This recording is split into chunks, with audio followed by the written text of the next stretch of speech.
So today, given the fact we're at a manufacturing conference and there's a lot of people thinking about Industry 4.0, I thought I'd give you a little bit of a background on Accenture's take on Industry 4.0, as we refer to it, Industry X.0, which we refer to as the digital reinvention of industry.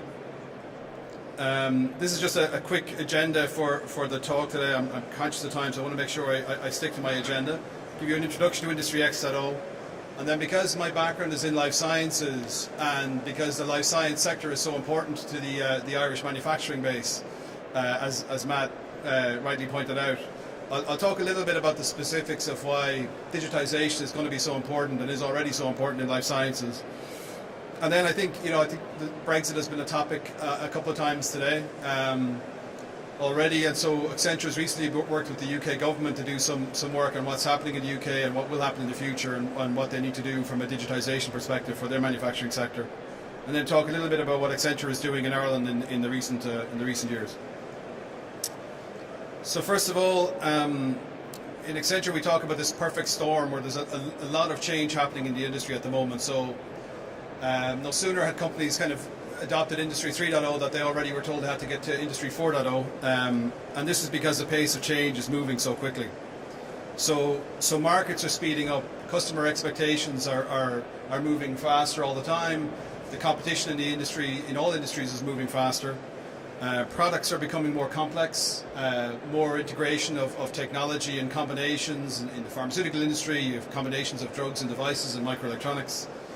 The workforce is changing, is becoming more liquid, is upskilling, and workforce availability is a huge competitive advantage between nations, and in general the economy is being transformed by digital disruption, digital platforms, and what the customer expects when they can manage their home care, their home heating system from their iPhone. They expect that in all walks of life. They expect that digital experience to be seamless and not to have a different experience when they interact with other products or services. And in parallel with the changes in the markets, there's a massive acceleration in the pace of technology that can be brought to bear on those problems. So some of you will probably have seen some of these statistics at all. I don't need to drain this slide, but it's fair to say that the amount of data that can be collected and is being collected and must be interpreted and can be used to drive actionable insights is growing enormously. I think there's a statistic that 95% of the data that's been generated in the history of man has been generated in the last 12 months. So the amount of data that's being thrown off across the world is growing exponentially, and actually manufacturing is one of the biggest generators of data. And so this is really the point about the pace of change. So the orange curve is the adoption and growth of mainframe computing from the 1950s and 60s. Then the light blue curve is servers and PCs, and then into web, internet adoption. And you can see in the last couple of years since 2000, the adoption of Web 2.0 and mobile and cloud solutions, the adoption of big data, data visualization, data analytics, and IoT have just come faster and faster, and the pace of change is increasing all the time. Now we have artificial intelligence being adopted and huge breakthroughs by companies by IBM and others, and also now in more recent times breakthroughs in quantum computing. So in this context, Accenture talks about Industry X.0 because with this pace of change, I think we'll soon have companies who are moving from Industry 4.0 to Industry 5.0. And our take on Industry X.0 is really kind of based off reading some of the literature that came out around Industry 4.0. There was a very heavy emphasis on driving efficiency and using digital tools to drive efficiency and make better use of the data. To drive down costs and make operations leaner. But obviously business leaders have to also focus on looking at the new and being ready for what's coming next through the pipeline and making sure the products and services they're developing are at the same level as their competitors. And a focus only on efficiency can be dangerous because it can leave you a little bit myopically focused on that, not ready for the disruptive change that's coming at a faster and faster pace. So Accenture's kind of take on Industry X.0 is to try and do both. We describe it as the wise pivot. So you're trying to both transform the core of your business and drive down costs and drive efficiencies using digital tools, not lose sight of your core business, while at the same time, so that's really below the line growth, but also trying to also use digital tools to grow your top line growth by driving up better customer engagement and bring new products and services and new customer experiences to the market. And we double click quite heavily on user experience and making sure the user is engaged with what companies are bringing forward as new innovation. So these again are some global Accenture statistics where we interviewed over 1,000 C-suite executives, and everybody's on board with this idea. You know, a very high proportion want to transform their core business, and a very high proportion also want to bring new value to the market. But 64% agree that they're going to struggle to do this, and only about 13% of companies actually think they can do both transform their core business and bring new innovation to the market. So it's a kind of a worrying statistic. So our take on Industry X.0 is to try and keep an eye on both of those imperatives. Use digital tools to both transform the core of your business, to link up your R&D or your design houses with your production and your customer-facing support groups, and bring digital enablers in that will support your company end to end, whether it's Internet of Things, sensors, data collection, and data analytics, augmented reality, data visualization. They're the kind of key digital enablers that will sit underneath this core and really drive value, and then ultimately drive both below the line growth and through efficiency, and above the line growth through innovation. So that's all nice slides and kind of big visionary stuff in terms of Accenture's take on Industry X.0, but I wanted to kind of go in a little bit more detail to make it real in one industry, and it's an industry that's close to my heart. It's my industry that I've worked in all my life, and that's in life sciences, so pharmaceuticals and medical devices. So what are the trends in that industry that kind of overlay onto some of the slides I talked about earlier, and why is Industry X.0 important in the life science industry? So I talk about the fact that new drugs and devices are becoming more complex, which is a reason when you have more complexity, having digital tools is very helpful. Things are moving faster in the industry, as we described in the earlier slide, and they're moving very fast in this industry. And there's a rise in hyper-personalization. The patient is expecting more personalized treatments for their conditions. And these are all good things, but they create huge challenges for supply chain and manufacturers.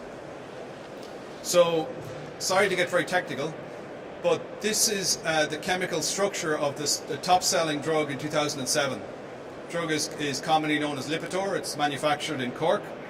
And you can see from this chemical structure, it's made up of 33 carbons. That's the core backbone of when you're manufacturing a Lipitor. You have to string 33 carbons together in the right order, and you have to decorate it with lots of other hydrogens and other atoms to make Lipitor. 10 years later, the best-selling drug in the world has got 6,428 carbon atoms. I don't think there's any other industry where you can't think of a car that's gone from 33 components in its backbone to having 6,000 and something odd components in its backbone. So there's been an enormous shift in complexity in products in life sciences in the last 10 years. Truth be told, the last 30 years, this biotech revolution has been happening. But in the last 10 years, 8 of the top 10 drugs in the world are similar to the second drug in this list. They have well over 3,000 carbon atoms in their makeup, so much more complex to make. It's not to say it's easy to make Lipitor.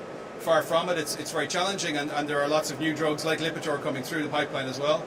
But there's certainly a lot more things that can go wrong when you're stringing together 6,000 atoms versus 33 atoms. And again, our research would indicate that companies are dealing with a lot more deviations in their manufacturing when they're making the large molecule drugs.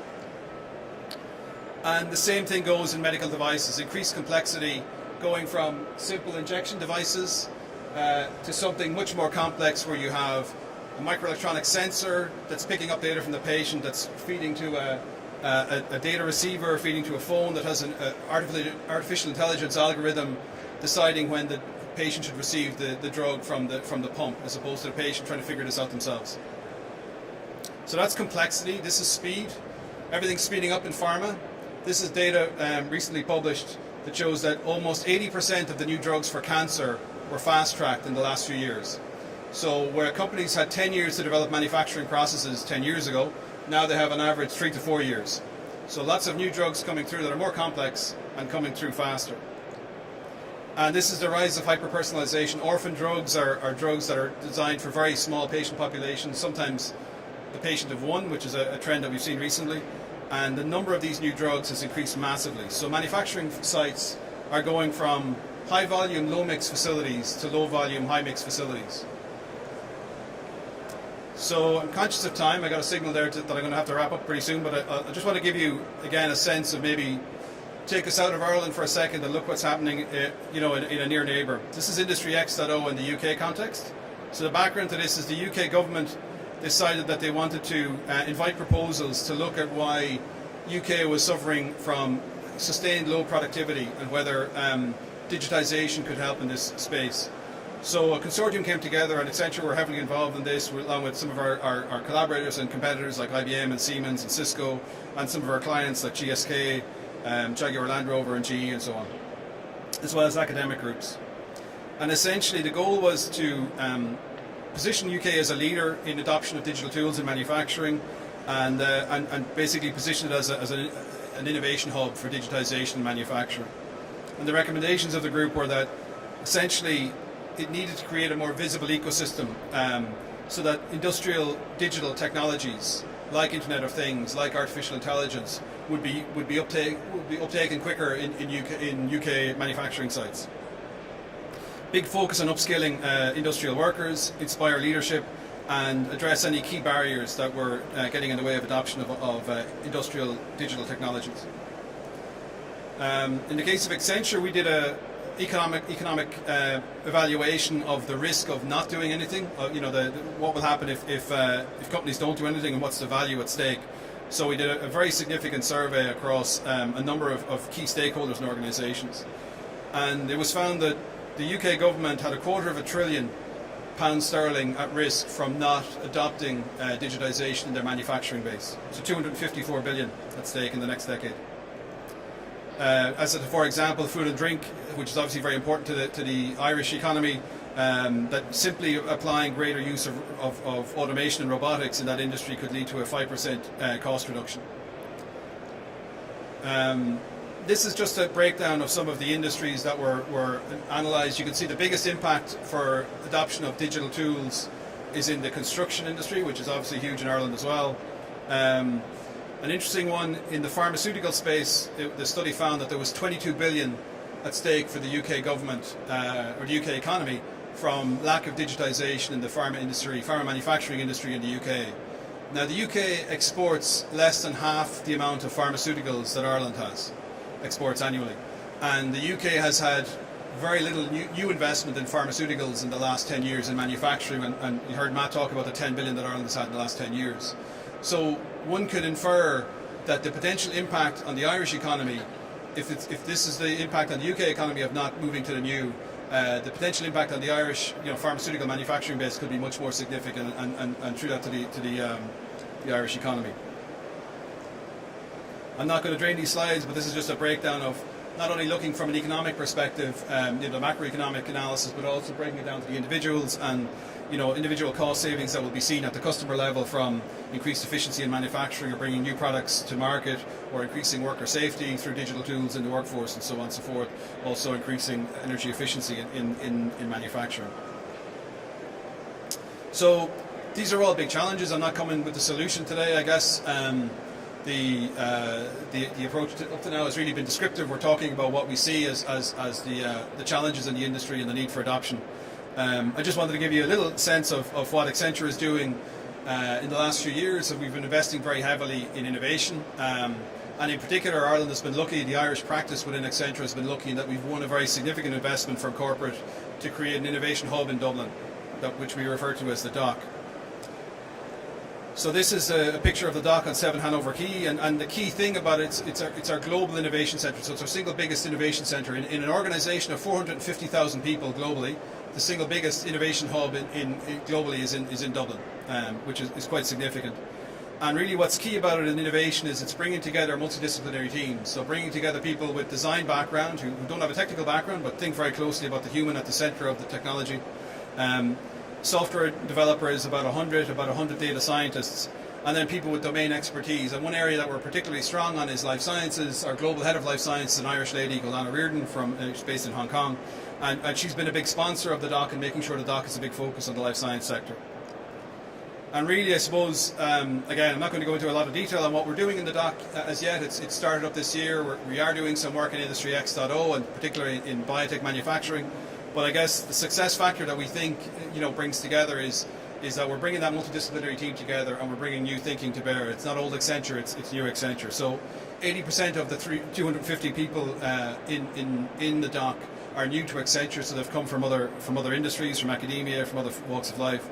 And they're from 25 different nationalities. So we believe that kind of melting pot of expertise and capability is one of the things that will help us work with companies to bring new innovation to their ways of working, and help the adoption of new technologies that we believe are so important to drive productivity and growth in the future. Thank you very much.